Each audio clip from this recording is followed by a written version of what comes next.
मित्रांनो, ज्या पण पालकांच्या मुलांचे आर-टी-ईमध्ये रेग्युलर सिलेक्शन लिस्ट 1 मध्ये नंबर लागलेले आहेत, तर त्यांना कागदपत्रे पडताळणी करण्यासाठीची आजची शेवटची दिनांक आहे। तुम्ही स्क्रीनवरती पाहू शकताय।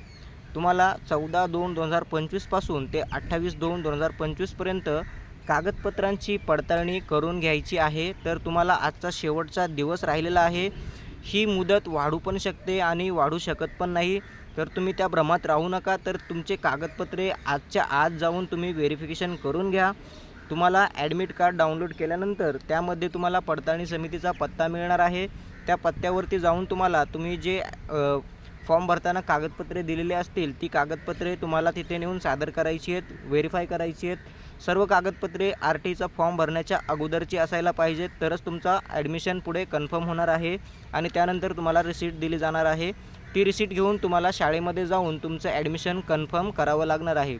आता या संदर्भात डेट वाढून भेटेल का, मुदत वाढून भेटेल का, याबद्दल जर अपडेट आली तर ती आपल्या चॅनलवरती तुम्हाला देण्यात येणार आहे।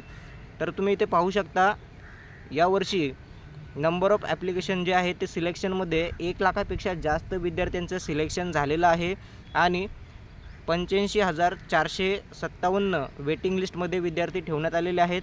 आणि आजच्या डेटपर्यंत आता जो व्हिडिओ शूट करत आहे, तर 39,561 विद्यार्थ्यांचे ॲडमिशन आर-टीमध्ये कन्फर्म झालेले आहेत। तर अजून देखील भरपूर जागा शिल्लक आहेत।